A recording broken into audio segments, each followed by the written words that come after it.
Candy stripers, welcome to all. अगर आप इस चैनल पर नए हैं तो जल्दी से चैनल सब्सक्राइब कर लीजिए ताकि इसी तरह नए नए और इन्फॉर्मेटिव वीडियोस मिलते रहें। तो आज का टॉपिक है एंटी ट्यूबरकुलोसिस ड्रग्स। ये हमारा PYQ का क्वेश्चंस भी है जो आज हम इस लेक्चर में कंप्लीट करने वाले हैं। एंटी ट्यूबरकुलोसिस ड्रग्स क्या होते हैं? ऐसे ड्रग्स जो ट्यूबरकुलोसिस के पेशेंट्स यूज़ करते हैं, ठीक है। Treatment of tuberculosis, okay, for the treatment of tuberculosis. अभी ये 6 मंथ कीमोथेरेपी रेजीम होता है जो कि कॉम्बिनेशन होता है 4 मेडिसिन्स का, रिफैम्पिसिन, आइसोनियाजिड, इथम्ब्यूटॉल एंड पायराजीनामाइड। ये 2 मंथ तक के लिए कंबाइंड फॉर्म में हम इन्हें लेते हैं। फिर उसके बाद followed by rifampicin, isoniazid for further 4 months, okay. अगर हम इसके क्लासिफिकेशन की बात करें तो first line and second line. अभी फर्स्ट लाइन ड्रग्स क्या होते हैं? जो हाईली रिएक्टिव होते हैं और ट्रीटमेंट का कोर कहलाते हैं ये, ठीक है। और इनके अलावा जो ड्रग्स होते हैं वो सारे सेकेंड लाइन में आते हैं। First line drugs are isoniazid, rifampicin, pyrazinamide, ethambutol and streptomycin. आप ये ट्रिक से भी याद कर सकते हैं, price, PRISE। P for pyrazinamide, R for rifampicin, I for isoniazid, S for streptomycin, and E for ethambutol. Now, second line drugs are ethionamide, amikacin, capramycin, cyclosarin, ciprofloxacin, and kinamycin. इसके लिए भी एक ट्रिक है, C3AKE, और आप इसे cake से भी याद कर सकते हैं। C से साइक्लोसैरिन, सिप्रोफ्लॉक्सिन एंड कैप्रामाइसिन। A से amikacin, K stands for kinamycin and E stands for ethionamide। अभी कुछ एंटी ट्यूबरकुलर ड्रग्स जो हैं वो एक्टिविटी के बेस्ड डिवाइडेड हैं, बैक्टीरियासाइडल में और बैक्टीरियोस्टैटिक में। तो ये इनका मैकेनिज्म ऑफ एक्शन भी हम कह सकते हैं एक तरीके से। तो bactericidal isoniazid, rifampicin, streptomycin, pyrazinamide, capreomycin, kanamycin and ciprofloxacin. And bacteriostatic ethambutol, cycloserine, ethionamide and थायोएसिटाजोन।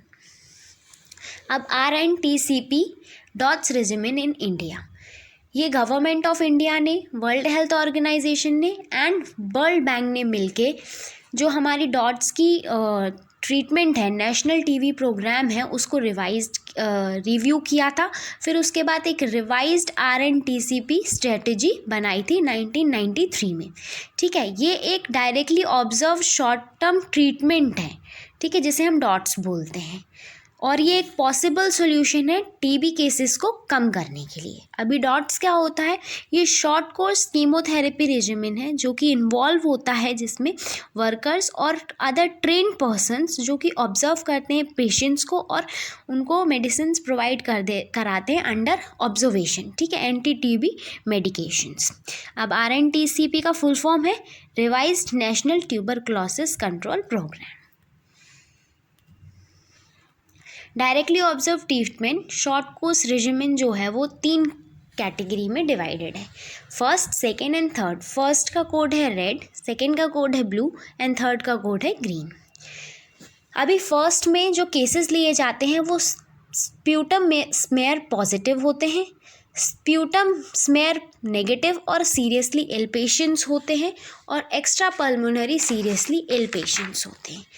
Extra pulmonary अगर हम बात करें तो अदर देन लंग्स, ठीक है, आउटसाइड लंग्स, ठीक है, और सीरियसली इल पेशेंट्स हैं। उसमें इनिशियल ट्रीटमेंट हम क्या देंगे? 2HRZE। अभी आपके इनके सिंबल्स आपने देखे थे, ठीक है, और ये जो 3 है ये वीक है, ठीक है, थ्राइस अ वीक, ठीक है। अब ये आप सिंबल्स यहाँ से देख सकते हैं, H for isoniazid, R for rifampicin, Z for pyrazinamide, E for ethambutol and streptomycin for S। So initial treatment में हम 2 मंथ तक हम चलाएंगे इनके लिए HRZE thrice a week.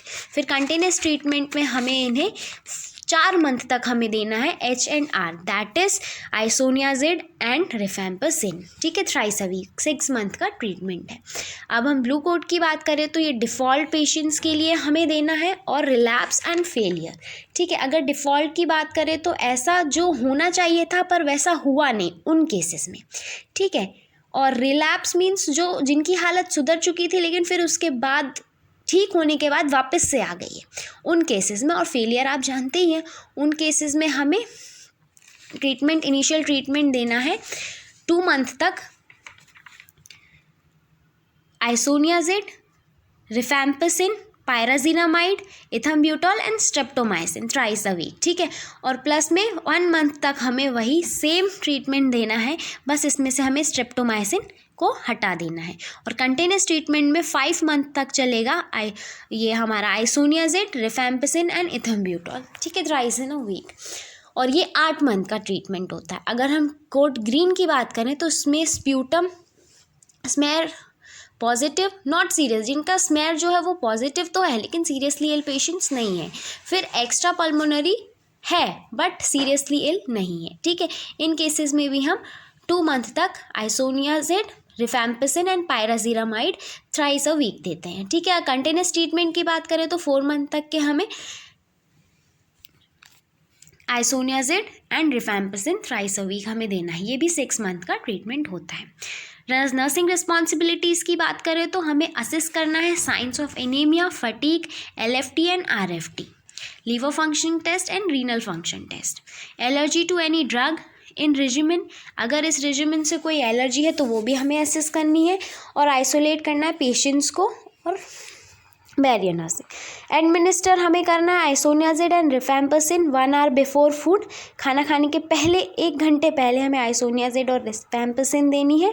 Other agents 2 hours after food, बाकी जो अदर टैबलेट्स हैं वो हमें खाने के 2 घंटे बाद देनी है। एंटी एमेटिक्स प्रिस्क्राइब्ड है अगर वॉमिटिंग में तो हमें वो भी प्रोवाइड करनी है। Thank you, that's all for today. If you like my video, please like, share and subscribe.